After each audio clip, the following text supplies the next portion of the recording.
मेरे प्यारे पोते, क्या तुम्हें पता है कि तुम्हारा छोटा भाई अब कुछ ज्यादा ही प्रॉमिसिंग हो गया है। तुम्हारे जाने के बाद विराज ने तुम्हारी जगह ली और तुम्हारी यादों को हमारी जिंदगी में पूरा किया। आज तुम्हारा भाई अपने अलीबाग गांव का उभरता हुआ चेहरा बन गया है, बिग बॉस। जहां पहले लोग हमें तरह तरह के ताने मारते थे, नीचा दिखाते थे, वही लोग आज तुम्हारे भाई की वजह से हमें सलाम ठोक रहे हैं। तुम भी चले गए, तुम्हारे दादाजी भी चले गए, बस अब मैं यहाँ अपने कंधे पर तुम्हारे भाई की बीवी ढूंढने का बोझ लेकर घूम रही हूँ। सुषमा आंटी ने बात की शुरुआत बहुत ही इमोशनल तरीके से की थी, लेकिन बाद में धीरे धीरे सुषमा आंटी विराज की पर्सनल लाइफ पर आ गई थी और कब्र के सामने विराज की शादी का गुणगान करने लगी थी। इससे समझ में आता है कि वाकई में सुषमा आंटी को विराज की शादी की बहुत टेंशन थी। विराज भले ही गांव वालों के सामने डायरेक्टर जिंदल था, पर सुषमा आंटी के सामने उनका गधेड़ा ही था। लेकिन कुछ भी कहो, सुषमा आंटी और सुब्बू अंकल ने हमेशा विराज को एक प्राइडफुल ट्रेजर की तरह पाला था। जितना प्यार उन दोनों ने अपने असली पोते से दिया, Subscribe, press bell icon, press all. Thank you. था। इसीलिए एक समय पर विराज उनसे दूर हो गया था, मगर आज वो फिर से उनके पास वापस आ गया था। विराज भाई, आप इतना तेज क्यों भाग रहे हो? बाप रे, मैं तो थक ही गया।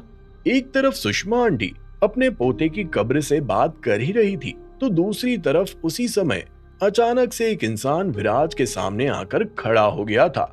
वो इंसान और कोई नहीं बल्कि जितिन था। जब जितिन ने विराज को देखा, तब उसे एहसास हुआ कि विराज सुषमा आंटी की तरफ इशारा करते हुए उसे शांत रहने के लिए कह रहा है, शिश। लेकिन उसके बाद भी जितिन शांत नहीं हुआ था। सुषमा आंटी को उस माउंटेन टॉप पर देखकर जितिन शॉक्ड रह गया था। तुरंत ही अपना मुंह खोलते हुए बोला, विराज भाई, आपको कैसे पता चला कि सुषमा आंटी यहाँ पर है? नॉनसेंस, मैं उनका पोता हूं, मुझे पता कैसे नहीं होगा? जैसे ही विराज के मुंह से ये शब्द बाहर आए, वैसे ही जितिन ने अपने सर को खुजाते हुए कहा, विराज भाई, ऑफ कोर्स मुझे पता है कि आप उनके पोते हो, लेकिन आपने उन्हें लंबे समय से देखा नहीं था और उसके बाद भी आपने उनकी सोच को पढ़ लिया कि वो कहाँ हो सकती हैं। ये देखकर तो मुझे ऐसा लगता है जैसे आप और सुषमा आंटी दोनों एक दूसरे को बेहतर तरीके से समझते हो। जितिन की बात सुनकर विराज ने अपना सर हिलाया। विराज पूरी तरह जितिन की बात से सहमत था, क्योंकि सुषमा आंटी ने ही विराज की परवरिश की थी और बहुत सारी चीजों को एक्सपीरियंस करने के बाद उसे लगने लगा था कि ये दुनिया नरम भी है और कठोर भी। लेकिन सुषमा आंटी से विराज ने इंसान बने रहने का एक प्रिंसिपल सीखा, जिसने विराज के पर्सनल डेवलपमेंट के साथ साथ मेंटल डेवलपमेंट को भी निखारा था। यही वजह थी कि विराज में बिल्कुल भी घमंड नहीं था। तुम लोग यहाँ पर खड़े खड़े क्या बातें किए जा रहे हो? अभी विराज अपनी ही दुनिया में खोया हुआ था कि तभी अचानक से उसने एक आवाज सुनी। उस आवाज को सुनकर विराज ने तुरंत ही उस आवाज का पीछा किया तो देखा कि सुषमा आंटी उसे घूर रही थी। दादी, वो बस। मुस्कुराते हुए विराज ने बोलना शुरू किया, लेकिन उसके आगे उससे बोला ही नहीं गया और वो बस स्माइल करते हुए सुषमा आंटी को देखता रह गया। विराज के चेहरे पर एम्बैरेसमेंट साफ तौर से झलक रहा था। उसी समय सुषमा आंटी के कदम तेजी से विराज की तरफ बढ़े और उन्होंने अपनी कठोर आवाज में कहा, क्या तुम लोग लंबे समय से यहाँ पर खड़े हो? नहीं नहीं दादी, हम तो बस अभी अभी आए। जैसे ही विराज के मुंह से ये शब्द बाहर आए, वैसे ही सुषमा आंटी ने एक बार फिर से अपना कड़क रूप दिखाते हुए कहा, ये मत सोचना कि मैं बूढ़ी हूं तो तुम लोग मुझे आसानी से बेवकूफ बना दोगे। मैं बता देती हूँ कि मैंने तुम्हें आते हुए देख लिया था। कहीं तुमने मेरी और तुम्हारे बड़े भाई की बातों को सुना तो नहीं? जब सुषमा आंटी ने विराज के लाल चेहरे को देखा तो उन्हें तुरंत ही सारा माजरा समझ में आ गया था। एक छोटे बच्चे की तरह सुषमा आंटी ने विराज के कान पकड़े और मुंह खोलते हुए बोली, तो मतलब सब कुछ सुन लिया। मुझे अब कहीं पर भी प्राइवेसी नहीं मिलेगी क्या? शर्म के मारे चेहरा लाल हो गया है। अब कान लाल करने की बारी है। तू मेरे लिए बच्चा ही है। भले ही ये गांव वाले और बड़े बड़े लोग तुझे डायरेक्टर जिंदल कहें, लेकिन मैं तुझे वो सब नहीं मानती हूँ। दादी, ऑफ कोर्स मुझे पता है, डायरेक्टर जिंदल तो मैं उन लोगों के लिए हूँ। आपको इस नाम से कोई लेना देना नहीं है। आप मेरी दादी हो और मैं आपका पोता हूँ, और ये रिश्ता कभी भी नहीं बदल सकता है। अभी विराज और सुषमा आंटी एक दूसरे से बात कर ही रहे थे, तभी अचानक से मास्टर मास्टर आप कहाँ पर हैं? थोड़ी ही दूर से उर्वशी की आवाज सुनाई दी। सुषमा आंटी ने देखा कि उर्वशी अपने चबी शरीर के साथ जैसे तैसे पहाड़ की चढ़ाई कर चुकी है और तेजी से विराज की तरफ बढ़ रही है। ये देखकर तुरंत ही सुषमा आंटी ने कहा, अरे अरे लड़की, आराम से, अपना शरीर संभालो, तुम्हें यहाँ आने की क्या जरूरत थी? दादी आप परेशान मत होइए, मैं भी बचपन में पहाड़ों में ही रही हूँ, मुझे इन सब की आदत है। बस मुझे चढ़ने में थोड़ी तकलीफ होती है, बाकी सब कुछ बढ़िया है। पहाड़ चढ़ने में मुझे बहुत मजा आता है। अपनी तेज सांसों को थामकर उर्वशी ने कहा। हालांकि उर्वशी ये कह रही थी कि उसे पहाड़ चढ़ने में कोई तकलीफ नहीं होती है और उसे मजा आता है, लेकिन उसकी हालत देखकर लग नहीं रहा था कि वो मजे में है। उसका पूरा शरीर पसीने से भर गया था। ये देखकर सभी लोग जोर जोर से हंसने लगे थे। उर्वशी को सुषमा आंटी और विराज के हंसने से कोई तकलीफ नहीं थी, लेकिन जब जितिन ने भी हंसना शुरू किया तो उर्वशी ने उसे घूरना शुरू कर दिया था। रात काफी हो गई थी और सब थक भी गए थे। सोने का समय हो गया था, लेकिन तकलीफ ये थी कि आज की रात अलीबाग गांव में निकाली जाए या फिर साकीनाका टाउन चला जाए। पहाड़ की चोटी से नीचे आते हुए विराज के मन में यही सवाल चल रहा था कि तभी उसने अपने सामने दीनू काका को देखा, जो पहाड़ की चोटी के नीचे विराज के आने का ही इंतजार कर रहे थे। जब विराज सुषमा आंटी को ढूंढने के लिए दीनू काका के घर से भागा तो दीनू काका भी पीछे पीछे दौड़ पड़े थे। कमर में लगातार चल रहे दर्द के कारण दीनू काका ने पहाड़ पर चढ़ना सही नहीं समझा और नीचे खड़े रहकर ही विराज का इंतजार किया। सुषमा आंटी को देखने के बाद दीनू काका काफी अच्छा महसूस कर रहे थे। चलो अच्छा हुआ सुषमा तुम्हें सही समय पर मिल गई, वरना तुम लोगों की नींद और भी ज्यादा खराब हो जाती। खाने और सोने का इंतजाम हो गया है, बिना कोई बहाना बनाए चुपचाप घर चलो। जैसे ही दीनू काका ने विराज को नीचे आते हुए देखा, वैसे ही दीनू काका ने अपना फरमान सुना दिया था। हालांकि दीनू काका को बहुत अच्छे से पता था कि सुषमा आंटी ऊपर क्यों गई थी। शायद इसीलिए दीनू काका ने सुषमा आंटी से इस बारे में कोई बात नहीं की और सीधा विराज से घर चलने के लिए कह दिया था। वैसे तो विराज दीनू काका के घर नहीं जाना चाहता था, लेकिन चूंकि सुषमा आंटी और दीनू काका के परिवार के बीच में अच्छे रिश्ते थे, तो भला ये डिसीजन लेने वाला विराज कौन हो सकता था। और विराज को ये भी पता था कि सुषमा आंटी अपने गांव में सोने के लिए कभी मना नहीं करेगी। तो बस फिर क्या था, बहाना बनाने की कोई जरूरत ही नहीं थी और विराज की पूरी पलटन दीनू काका के घर की तरफ निकल पड़ी थी। बहुत सालों के बाद विराज अपने गांव में गांव के स्टाइल में सोया था, इसीलिए सुबह उठने में उसे बहुत आलस आ रहा था। खुली हवा के बीच सोने में विराज को जो आनंद मिला वो उसे 5 स्टार होटल द वृषा में भी नहीं मिल सकता था। गांव में सोने का मजा ही अलग होता है। वो बात अलग है कि सुबह 6:30 बजे जब सूरज आपकी आंखों में आने लगता है तो आपकी नींद खुल जाती है, और ऐसा ही कुछ विराज के साथ भी हुआ।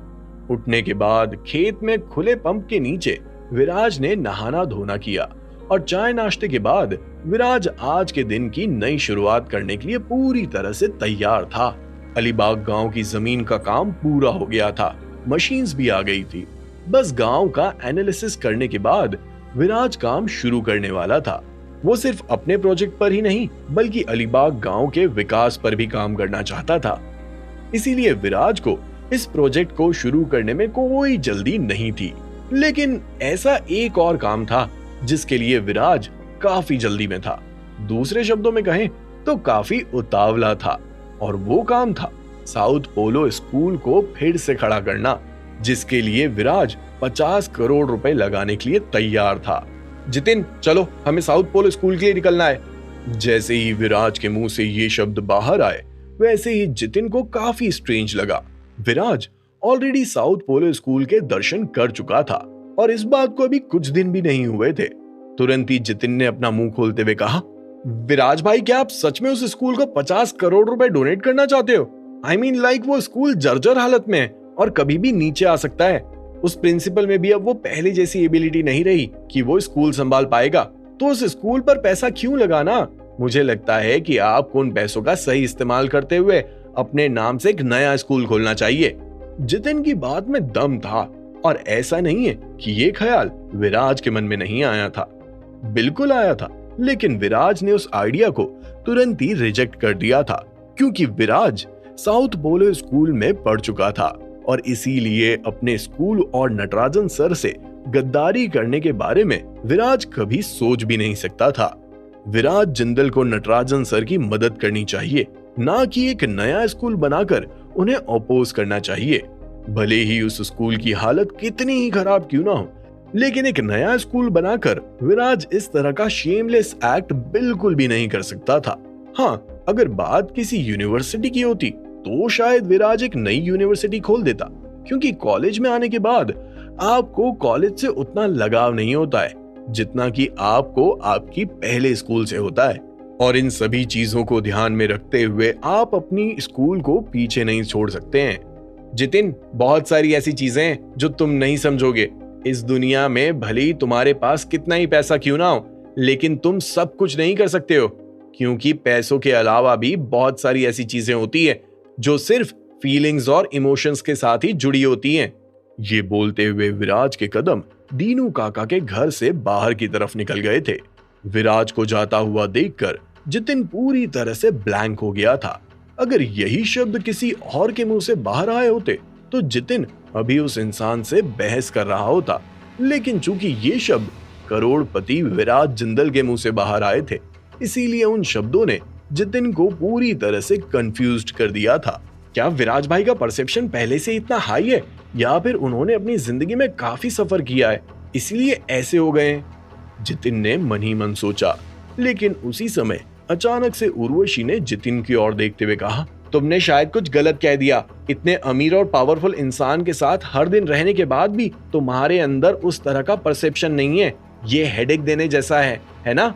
ये बोलते हुए उर्वशी रिग्रेटफुली लगातार अपना सर हिला रही थी। यू? उर्वशी के मुंह से निकले शब्दों को सुनकर जितिन को अचानक से बहुत गुस्सा आ गया था।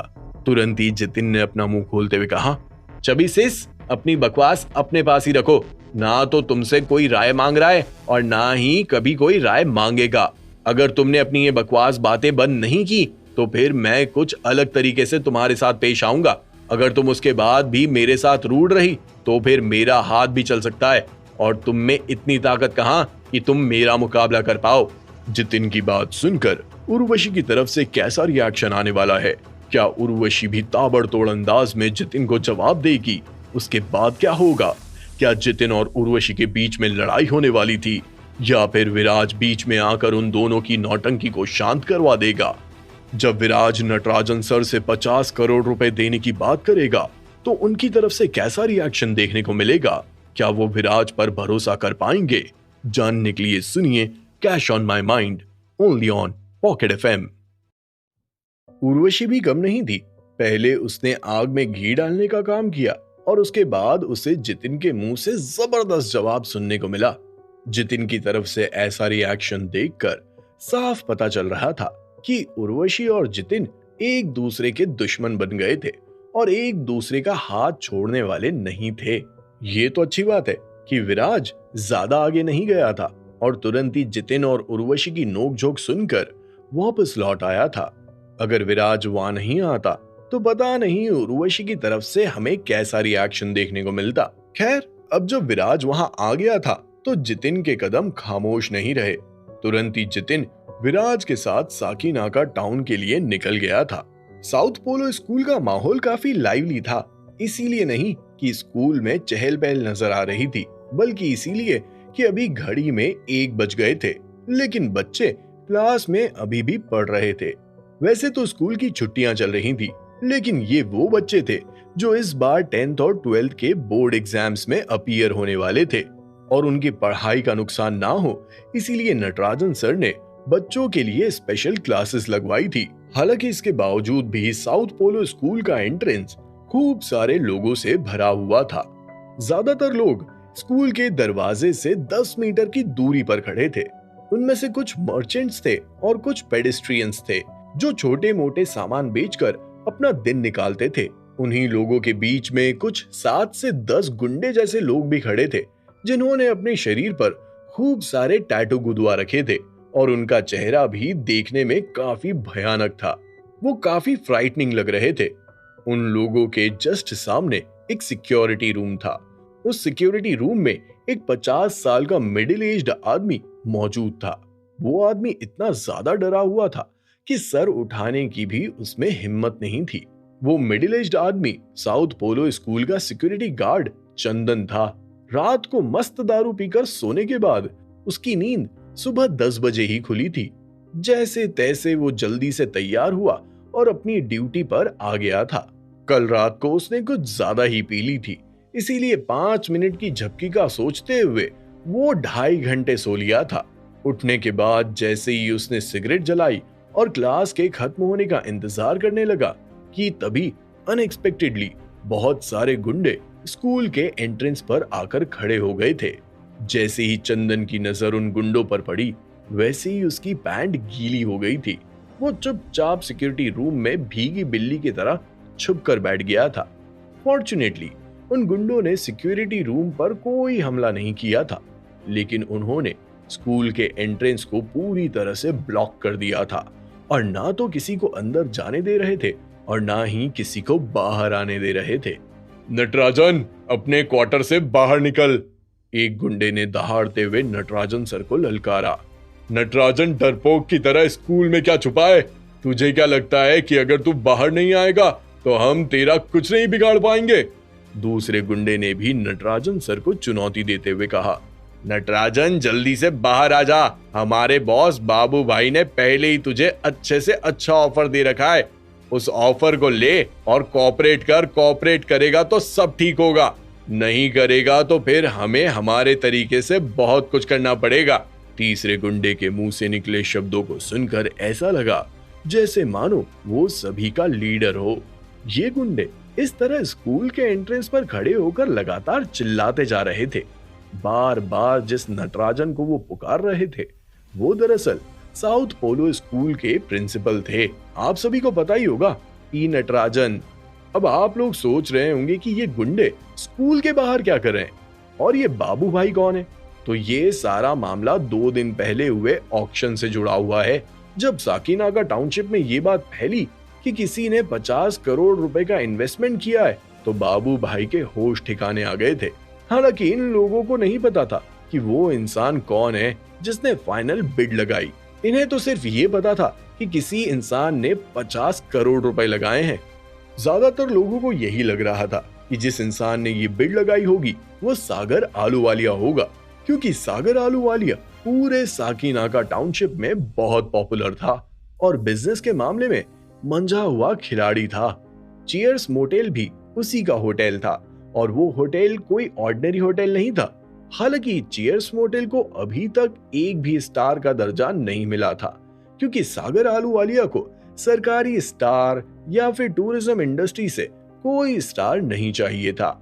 उसका मोटेल पहले से ही स्टार था, क्योंकि पूरे साकीनागा टाउनशिप में वो एक ही होटल था जिसमें इंडियन, चाइनीज, इटालियन और कॉन्टिनेंटल खाना मिलता था। चीयर्स मोटेल के शेफ ताज और ओबराय से थे। उस होटल को कम आंकने की गलती कोई भी नहीं कर सकता था।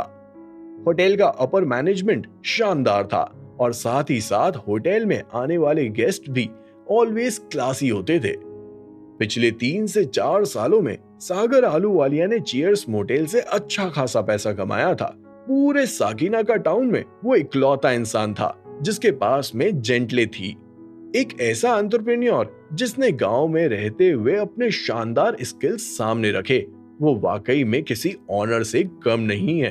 हालांकि ये जो गुंडे अभी स्कूल के एंट्रेंस पर खड़े हैं उन्हें सागर आलूवालिया ने नहीं भेजा है, बल्कि वो तो सागर आलूवालिया के दुश्मन बाबू भाई के लोग हैं, जिसका नाम लेते हुए ये लोग अभी नटराजन सर को हूल ले रहे थे। पूरा नाम बाबू भाई गणपत राव आपटे। ये नाम शायद किसी ने सुना नहीं होगा क्योंकि बाबू भाई शहरी गुंडा नहीं था, बल्कि गांव का गुंडा था।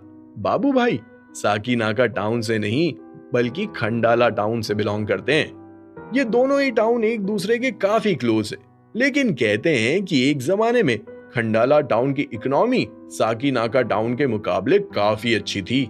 इसीलिए अच्छी थी क्योंकि खंडाला भी फेमस टूरिस्ट स्पॉट है, जो साकीनाका टाउनशिप से लाख गुना ज्यादा अच्छा है। साकीनाका टाउनशिप के मुकाबले वहां की सीनरीज भी बहुत अच्छी हैं। 2 बड़ी बड़ी झीलें हैं जहां बोटिंग होती है। 4 से 5 झरने हैं जो मन मोह लेते हैं, और टूरिस्ट भी वहां भर भर के आते हैं। तो इसमें कोई शक नहीं कि उनकी इकोनॉमी अच्छी थी।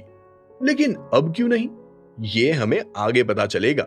2 दिन पहले जो ऑक्शन हुआ, उसमें 50 करोड़ की जो नीलामी हुई, वो खंडाला वाले लोगों के लिए भी बहुत बड़ी बात थी। ये एक तरीके से ऐसा था कि पहले खंडाला टाउन साकीनाका टाउन को आंख दिखाता था, लेकिन इस बार साकीनाका टाउन ने खंडाला को आंख दिखा डाली थी। और शायद यही बात बाबू भाई को हजम नहीं हो रही थी। बाबू भाई का भी खंडाला टाउन में बहुत बड़ा होटल है, जिसे वो पिछले 10 सालों से चला रहे हैं। शुरू से ही खंडाला में उनका रुबाब रहा है। लेकिन यहाँ मैटर ना तो साकीनाका टाउन की इकोनॉमी का है और ना ही खंडाला टाउन की इकोनॉमी का। यहाँ तो एक अलग ही पर्सनल मैटर चल रहा है। एक समय बाबू भाई के होटल का काफी नाम था। पास्ट में उनका ये होटल बहुत ज्यादा चलता था। लोग रुकते खंडाला में थे और फिर अलीबाग और साकीनाका घूमने जाते थे। अगर बाबू भाई के रोज की कमाई की बात की जाए तो कम से कम वो रोज का 1 से 1.5 करोड़ रुपया छाप देते थे। हालांकि शहरों के बड़े बड़े होटल से अगर बाबू भाई के होटल की कमाई का कंपैरिजन किया जाए तो वो कुछ भी नहीं होगा। लेकिन एक गांव के होटल के नजरिए से देखा जाए तो ये एक बहुत बड़ी बात थी। हालांकि ये सब जब ज्यादा दिन तक नहीं टिक पाया। जब साकीनाका टाउन में चीयर्स मोटेल आया तो धीरे धीरे बाबू भाई के होटल की ग्लोरी पूरी तरह से शांत हो गई थी। शुरुआत में वो हर दिन 1 से 1.5 लाख रुपया छापते थे, लेकिन धीरे धीरे उनकी कमाई 10 से 15 हजार पर आकर अटक गई थी। कुछ ही सालों में बाबू भाई के होटल की सेल पूरी तरह से नीचे आ गई थी। जब चीयर्स मोटेल नया नया खुला तब बाबू भाई ने उसे बहुत लाइटली लिया था। वो बहुत कॉन्फिडेंट थे कि उनके कस्टमर्स उन्हें छोड़कर कहीं नहीं जाएंगे, और उन्होंने चीयर्स मोटेल पर कभी ध्यान ही नहीं दिया था। लेकिन जब हालात बिगड़ने लगे और फाइनली जब बाबू भाई ने चीयर्स मोटेल पर ध्यान दिया, तब उन्हें एहसास हुआ कि अब बहुत लेट हो गया है और अब कुछ भी नहीं किया जा सकता है।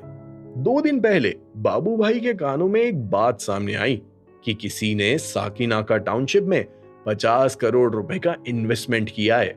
हालांकि उन्हें ये नहीं पता था कि वो इंसान कौन है, लेकिन अपने इंट्यूशन का इस्तेमाल करते हुए उन्होंने गेस किया कि वो इंसान सागर आलूवालिया ही होगा।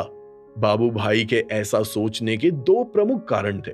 सबसे पहला तो ये कि पूरे साकीनाका टाउनशिप में एक सागर आलूवालिया ही था जो 50 करोड़ रुपए निकाल सकता था।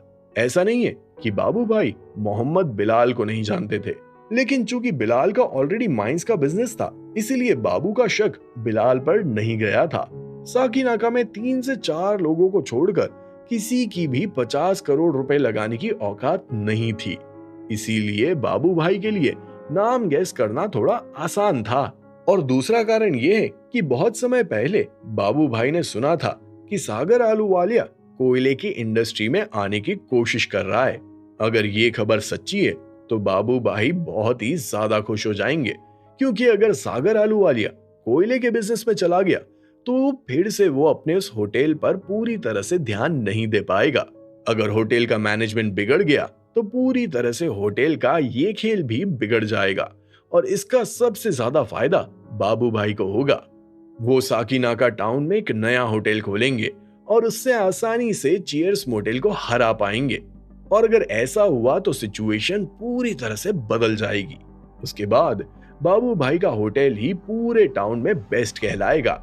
तो बाबू भाई का प्लान कुछ ऐसा था। समझ में आया ना दोस्तों? चीयर्स मोटेल को अपने रास्ते से हटाने के लिए बाबू भाई के पास अब अच्छा खासा आइडिया था, लेकिन वो आइडिया तो तभी इम्प्लीमेंट होगा ना जब बाबू भाई के पास उस नए होटल को बनाने की जमीन होगी। बहुत सारी इंक्वायरीज करने के बाद बाबू भाई को पता चला कि साकिनाका टाउन में एक स्कूल है, साउथ पोलो स्कूल, जो अब बुरी तरह से जर्जर हालत में है।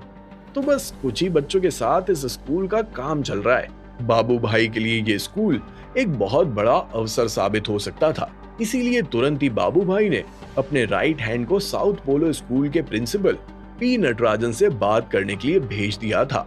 और जैसे ही पी नटराजन साहब को बाबू भाई के आदमी के इंटेंशन समझ आए, वैसे ही उन्होंने अपनी कड़क आवाज में उसका स्वागत करते हुए कहा, ये सोचने की तुम्हारी हिम्मत भी कैसे हुई?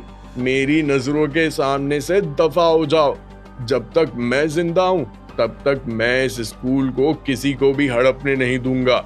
आई बात समझ में? ये पी नटराजन के मुंह से निकले ओरिजिनल शब्द थे। जब बाबू भाई ने अपने राइट हैंड के मुंह से पी नटराजन के अंदाज में ये सब सुना तो वो गुस्से की आग से दहकने लगा था। इसी के साथ बाबू भाई के मन में साकिनाका टाउन के लिए अब और भी ज्यादा नफरत पैदा हो गई थी। सही कहते हैं, यहाँ के लोग कोई काम के नहीं है, उन्हें बिजनेस के बारे में कोई समझ ही नहीं है। अब उस बूढ़े को ही देख लो, वो स्कूल गिर जाएगा और वो उसके नीचे दबकर मर जाएगा, लेकिन मुझे वो स्कूल नहीं देगा, कमीना। बाबू भाई ने मन ही मन नटराजन साहब को कोसते हुए कहा। बाबू भाई ने नटराजन साहब को 20 करोड़ रुपए में वो स्कूल देने की बात कही थी।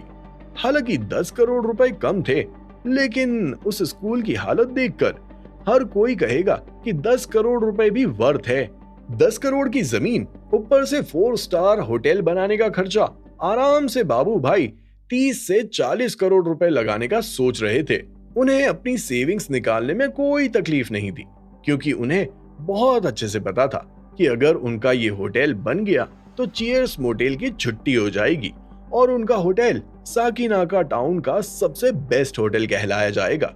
लेकिन ये सब तभी हो पाएगा जब बाबू भाई को ये स्कूल की जमीन मिलेगी।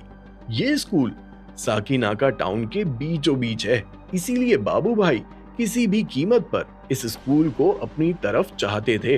लेकिन क्या नटराजन साहब ये होने देंगे? ये देखना दिलचस्प होगा। हाँ, तो अब बाबू भाई की तरफ से कौन सी चाल आने वाली थी? क्या इन गुंडों की धमकियों से नटराजन सर डर जाएंगे? क्या वो इस स्कूल को बाबू भाई के नाम कर देंगे? अगर नहीं तो फिर क्या होगा? क्या बाबू भाई नटराजन सर पर हमला करवा देंगे? अगर ऐसा हुआ तो फिर अभी विराज और जितिन जो साकिनाका टाउन आ रहे हैं, वो इन हालात से कैसे लड़ेंगे? क्या अब विराज का मुकाबला बाबू भाई से होने वाला था? जानने के लिए सुनिए cash on my mind, only on pocket FM।